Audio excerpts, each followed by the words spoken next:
बिस्मिल्लाहिर्रहमानिर्रहीम अल्लाहुम्मा सल्ली अला मुहम्मद। अस्सलाम वालेकुम स्टूडेंट्स ऑफ क्लास 8 बेटा mathematics single national curriculum exercise number 2.3 question number 3 हम आज करेंगे। Find first 4 terms of geometric sequence where the general term is given. ये हमारे पास जनरल टर्म दी हुई है, हमने इसकी मदद से पहली 4 टर्म्स फाइंड करनी है जियोमेट्रिक सीक्वेंस की। अब देखें बेटा जनरल टर्म क्या दी हुई है, ए एन इक्वल टू 3, ये डॉट का मतलब है मल्टीप्लाई, 3 मल्टीप्लाई या 3 into 2 raise to power n minus 1, ठीक है, 2 raise to power n minus 1।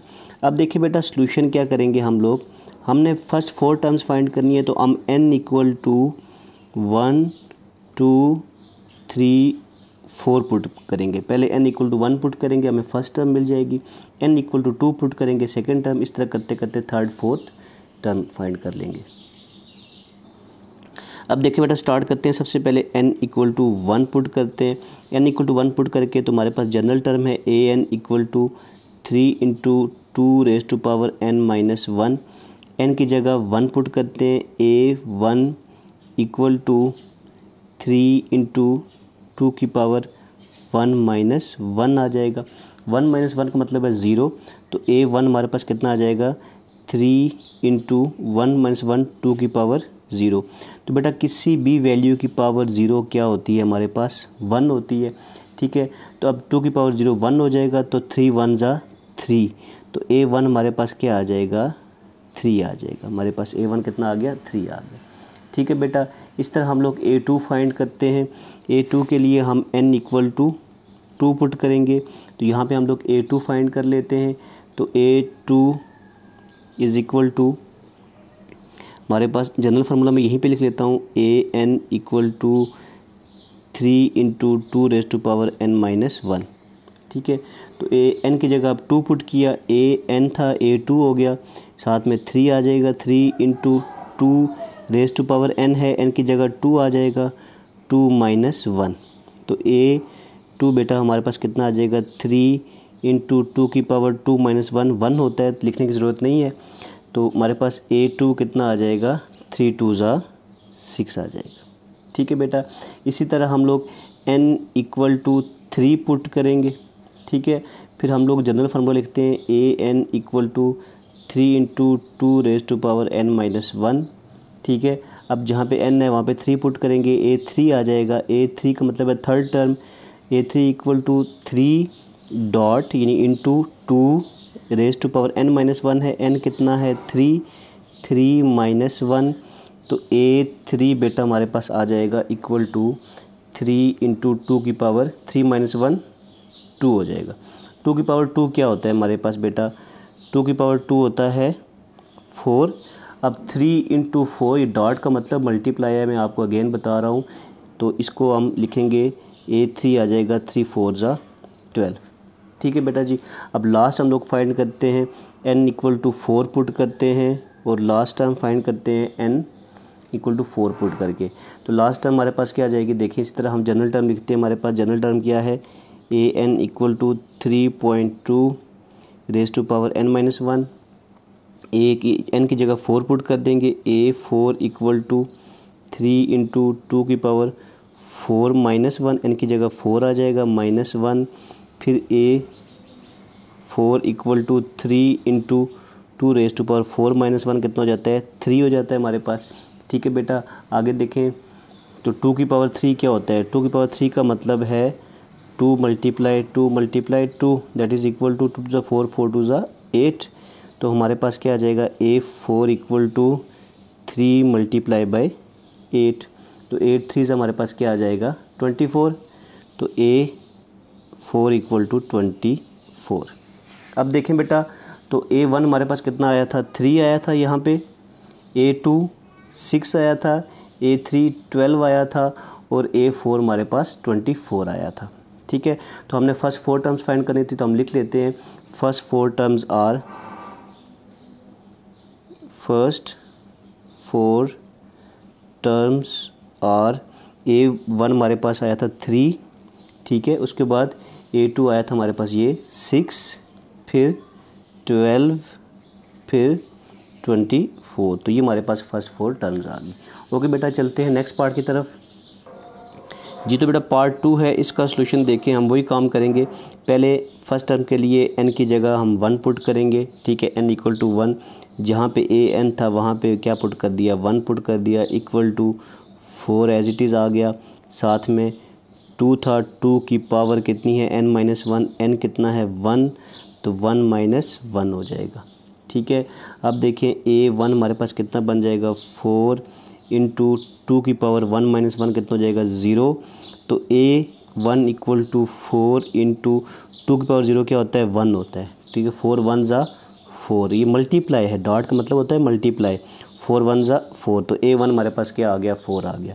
अब n इक्वल टू 2 पुट करते हैं सेकेंड टर्म के लिए, तो a2 आ जाएगा, n की जगह 2 आ गया, इक्वल टू फिर आगे 4 डॉट 2 आ जाएगा, और n माइनस 1, n कितना यहाँ पे 2 है, तो 2 माइनस 1।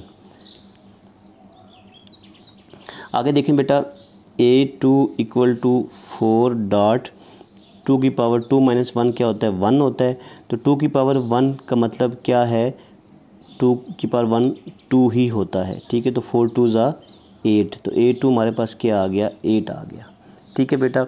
इसी तरह से हम लोग क्या फाइंड कर लेंगे, n इक्वल टू 3 पुट करके a3 फाइंड कर लेंगे। दोबारा मैं जनरल टर्म लिखता हूँ यहाँ पे, an इक्वल टू 4 इंटू 2 की पावर n माइनस 1, ठीक है।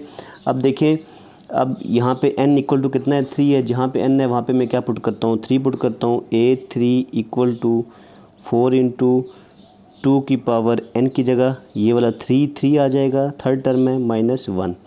अब a3 इक्वल टू 4 इंटू 2 की पावर 3 माइनस 1 कितना हो जाता है 2, तो 2 की पावर 2 कितना हो जाता है हमारे पास 4 हो जाता है, ठीक है। तो a3 हमारे पास कितना आ जाएगा 4 4 ज़ार 16 आ जाएगा, ठीक है बेटा। इस तरह से यहाँ पे हम लोग n इक्वल टू 4 पुट करके फोर्थ टर्म फाइंड कर लेंगे।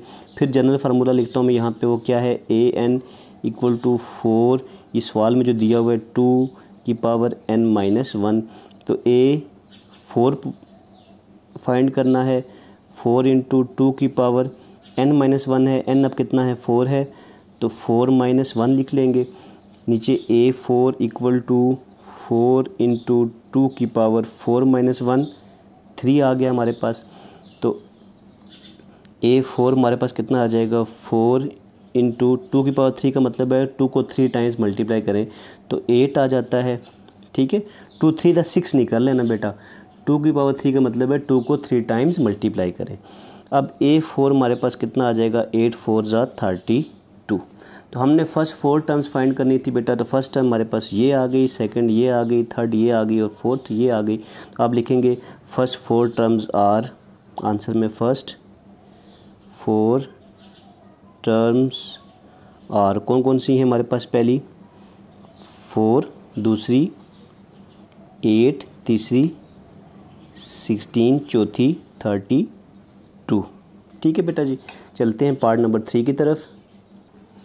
देखिए बेटा पार्ट 3 है, इसका सलूशन देखिए आप लोग। अब देखें पहले हम पुट करते हैं n इक्वल टू 1 पुट करते हैं, ठीक है बेटा। जनरल टर्म हमारे पास ये है, n इक्वल टू 1 पुट करते हैं, जहाँ पे n है वहाँ पे मैं क्या पुट करता हूँ 1, a1 equal to 25 dot minus 1/2, ये वाला as it is, power n minus 1, n कितना है 1, 1 माइनस 1, ठीक है बेटा।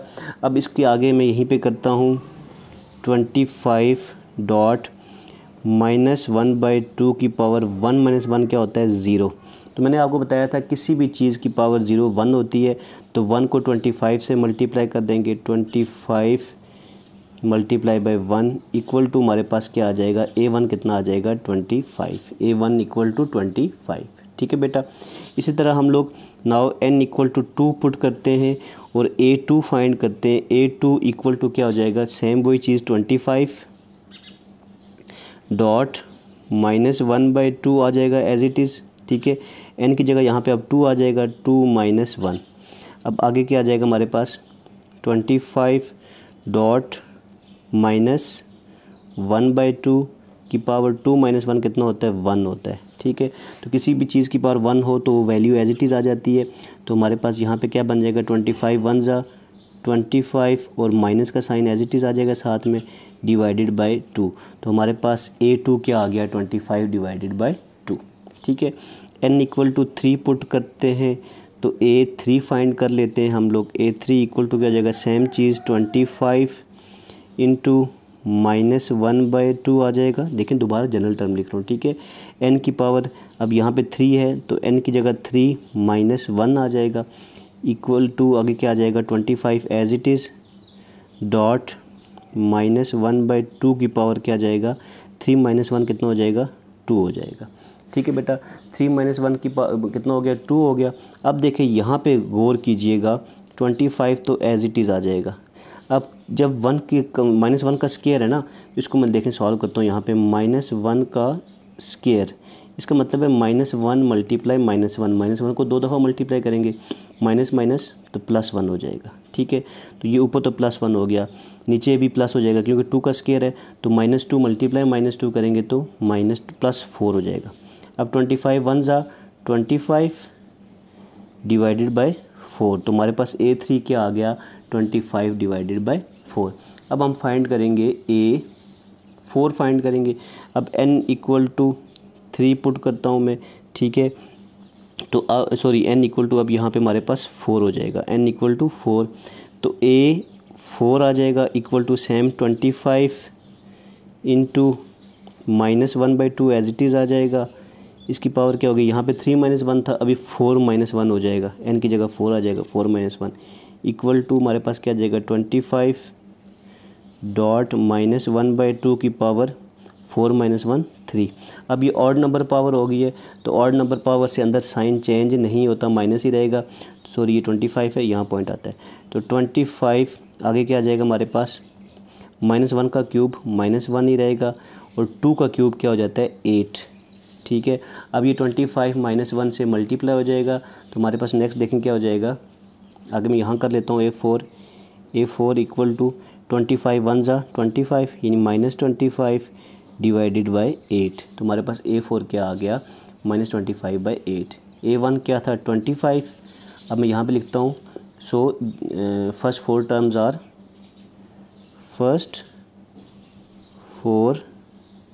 टर्म्स आर पहली क्या थी हमारे पास ये वाली 25, ठीक है बेटा। मैं 25 लिख देता हूँ यहाँ पे फर्स्ट टर्म 25। सेकंड हमारे पास ये वाली थी, ठीक है, -25/2। थर्ड हमारे पास A3 25/4 एंड फोर्थ वन जो हमने फाइंड करनी थी A4 ये कितनी है हमारे पास -25/8 -25/8 आ गई। So this is the answer. ये फर्स्ट 4 टर्म्स आ गई हमारे पास जी। तो बेटा फोर्थ पार्ट देखें हमारे पास। फोर्थ पार्ट में क्या है इसका सलूशन चेक कीजिए। अब वही काम पहले n की जगह 1 पुट कर देंगे, 4 टर्म फाइंड करनी है। तो A1 आ जाएगा, A1 equal to 5 dot 1/5 whole power n - 1 है यानी कि 1 - 1, ठीक है। तो हमारे पास क्या आ जाएगा 5 इंटू 1/5 की पावर 0। तो किसी भी वैल्यू की पावर 0 क्या होती है 1 होती है। तो 5 इंटू 1 हो जाएगा, 5 1 ज़ा 5 आंसर आ जाएगा। तो A1 हमारे पास कितना आ गया 5 आ गया। n इक्वल टू 2 पुट करते हैं और A2 फाइंड करते हैं। A2 इक्वल टू सेम ये n की जगह 2 आ गया, आगे 5 आ जाएगा यहाँ पे डॉट 1/5, ठीक है, होल पावर n - 1 थी। अब n यहाँ पे कितना है 2 है, ये n 2 है तो 2 - 1। अब देखें आगे 5 इंटू 1/5 2 - 1 कितना हो जाएगा 1। तो 1/5 की पावर 1/5 ही रहेगा। तो ये आ जाएगा हमारे पास 5 1 ज़ा 5 डिवाइडेड बाय 5। तो ये 5 और 5 कैंसिल होके तो हमारे पास 1 आ जाएगा। तो A2 हमारे पास क्या आ गया 1 आ गया। n इक्वल टू 3 पुट करते हैं और A3 फाइंड करते हैं। A3 के लिए भी सेम यही 5 डॉट 1/5, यहाँ पे पावर 2 - 1 थी, यहाँ पे अब क्या हो जाएगी 3 - 1, n की जगह 3 आ जाएगा -1 इक्वल टू 5 इंटू 1/5 की पावर 2 आ जाएगी। अब आगे देखें, 5 इंटू 1 का स्क्वायर 1 होता है और 5 का स्क्वायर 25 होता है। ठीक है, ये मल्टीप्लाई है, 5 5 ज़ा 25, तो हमारे पास आंसर क्या आ जाएगा, 1/5 आ जाएगा। ठीक है बेटा, A4 फाइंड करते हैं। A4 के लिए देखें तो हमारे पास देखें यहाँ पे n इक्वल टू क्या हो जाएगा, 4 हो जाएगा। यहाँ A3 था तो A4 हो जाएगा इक्वल टू 5 इंटू 1/5, पावर 3 - 1 थी, अभी 4 - 1 हो जाएगी इक्वल टू 5 इंटू 1/5 का क्यूब आ जाएगा। अब 5 इंटू 1 का क्यूब 1 ही होता है, 5 का क्यूब मतलब 5 को 3 टाइम्स मल्टीप्लाई करना, 5 × 5 25, 25 × 5 75 हो जाएगा। अब देखें तो ये 5/75 है, तो ये 15 5 ज़ा 75 होता है, तो कैंसिल हो जाएगा, तो हमारे पास क्या बचेगा, 1/15। तो A4 हमारे पास क्या आ गया, 1/15। अब देखें A1 कितना आया था, 5, A2 1, A3 1/5 और A4 हमारे पास 1/15 आ गया। ठीक है बेटा जी। अब यहाँ पे देखें, यहाँ पे मेरे ख्याल हमने कुछ गलती गड़बड़ कर ली है। 5 का क्यूब देखें तो 5 5 ज़ा 25, 25 को फिर 5 से करेंगे, सॉरी, तो ये 5 5 ज़ा 25 मल्टीप्लाई 5, तो ये 125 बनता है, ये 75 नहीं बनता, तो ये 125 बनता है। और 125 जब 5 से कैंसिल होगा तो ये 25 से कैंसिल होगा, तो यहाँ पे हमारे पास क्या आ जाएगा, 25। ठीक है, अब यहाँ पे हमारे पास फर्स्ट 4 टर्म्स जो आ जाएंगी, फर्स्ट 4 टर्म्स, और पहली टर्म कौन सी थी हमारे पास, ये वाली 5। ठीक है, फर्स्ट टर्म इज़ 5, सेकंड कौन सी थी, ये 1, सेकंड इज़ 1, थर्ड कौन सी थी हमारे पास, 1/5, और लास्ट टर्म कौन सी है हमारे पास, 1/25। ठीक है बेटा जी, तो यहाँ पे हमारे पास ये क्वेश्चन ख़त्म हो गया। इंशाल्लाह नेक्स्ट वीडियो लेक्चर में हम लोग अगला क्वेश्चन करेंगे। दुआओं में याद रखिएगा। अल्लाह हाफिज़।